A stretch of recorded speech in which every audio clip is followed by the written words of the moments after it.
Welcome to some new r/malicious compliance stories, where people comply to the letter, but not the spirit of a request. I hope you had a great day.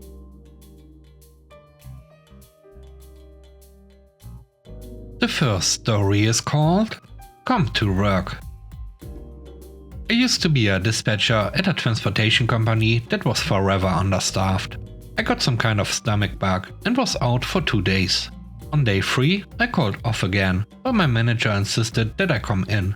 I kept saying, I'm sick and I wouldn't be able to focus and I'd probably be going to the toilet often. But he demanded I come in and at least try to power through the day. I was out of sick days and had no doctor's note, so he threatened to write me up, which would affect my raise later on in the year. I said, I see, okay, and already knew what I was going to do. So I dragged myself to my car, clocked in and went to my station, an office at the back of a warehouse with 3 or 4 desktops. I logged into my computer and immediately puked all over the keyboard and hard drive. I got on the dispatch radio that connects a dozen or so associates. They are like walkie-talkies. Knowing the manager had one too. I said, come in. Sorry everyone, but you're gonna have to send someone to clean the back office. I puked all over my workstation. I'll be heading out for the day. I sent an email. I left without saying anything further. I was only clocked in for 10 minutes. But by law, unless I volunteer to sign a waiver, I have to be paid 4 hours just for showing up. I had a feeling the manager would be too embarrassed to try and bring this up with me, and I was right. I got paid half a day's wage to puke on hundreds of dollars of company property.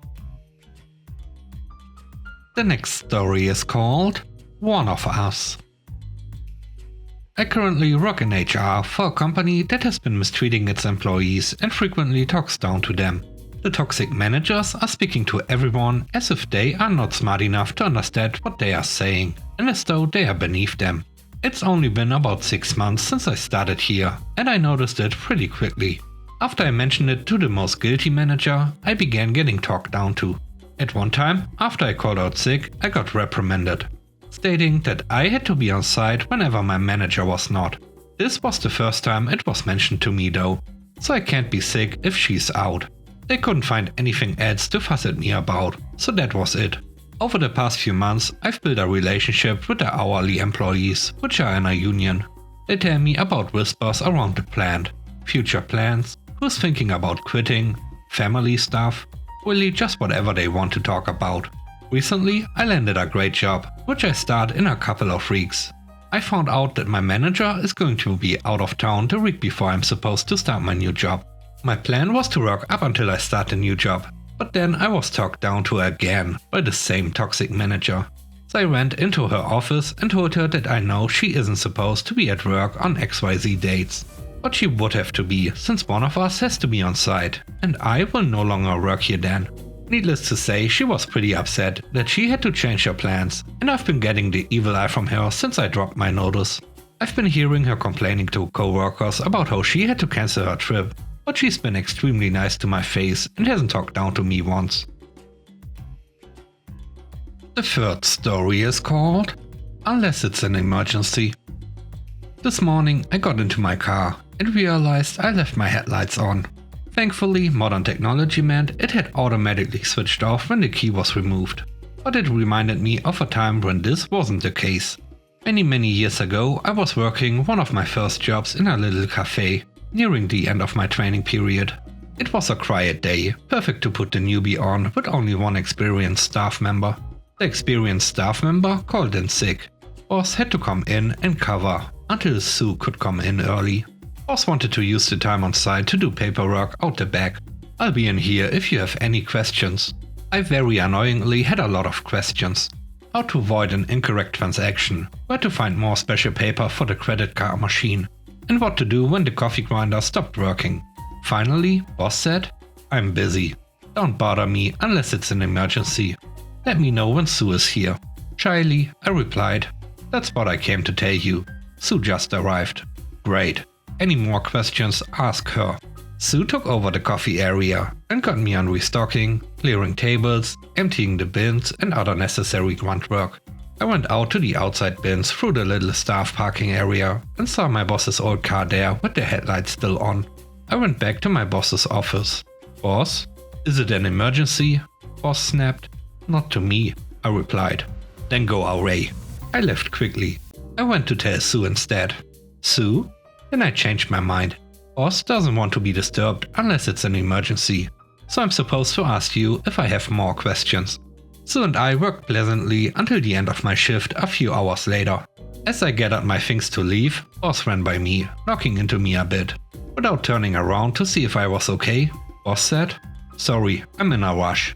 I slowed down to see what happened next, getting out my brick of a phone to text my mother that I was on my way home. I could hear my boss swearing. The boss was yelling out for me. Oh no, Boss realized that was what I was going to tell them earlier. I was in trouble. "Can you bring your car in and give me a jump start? My battery is flat." Only a few cars could fit, so only senior staff and management could park there. I walked here. I live 10 minutes walk up the hill. I raced off before Boss could blame me. The next time I was on shift with Sue, I asked what happened to Boss. Headlights left on. Got a flat battery. Boss tried to jumpstart it with my car, but it didn't work. Had to call a taxi. Funny neither of us noticed the lights were on when we walked by it. And I realized of course she had to have seen it when she walked in. I can only imagine why she didn't say anything either.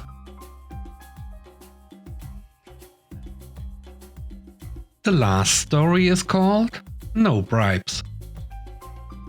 This happened a year or two ago. I had just returned from a long mission for my company in Indonesia. As soon as I could finish the paperwork, I could go on leave. I had about 3 days of report writing left to do. I had been invited to a meeting on the company ethos, which I had declined. The HR underling sent an email saying it was obligatory, which I ignored. Anyway, the meeting started without me. Then the HR person came out and said I had to attend. PowerPoint display went on and on. Company ethos, other stuff, and then what to do if you are offered a bribe, which made me smile. Anyway, what's funny? Oh, nothing. No, go on. So I asked her if we were supposed to offer incentives in order to complete missions. Never, if you remember the PowerPoint we just worked through. So I quickly copy-pasted a section of my WhatsApp conversation with the missions officer, about 4 levels above HR underling, and sent it to HR underling's email. I just sent you something. She opened it and began to read. Missions manager was a sound guy who understands that in some countries a little cash is the only way to make things function. Anyway, the email stated the case. I had a hire car, but I didn't have access to a driver all the time, and I was stuck in a hotel all weekend. Theoretically, you can use your home driving license to obtain an Indonesian driving license, and it should be straightforward. In reality, they see it as an opportunity to make some money and will happily make you wait a year and do a driving test. Unless you give a fat rat of banknotes in an envelope. About $130, but it's a lot to them. The manager said fine. I asked him, how can I put it through expenses? Team building exercise, make a fake receipt, which I did. 4 steak dinners with wine and loads of beer. I printed it out, screwed it up and then scanned it. It looked legit. Manager wrote, "Looks good to me, I'll approve it." She was reading this on her laptop, but it was shared with the 70-inch screen behind her.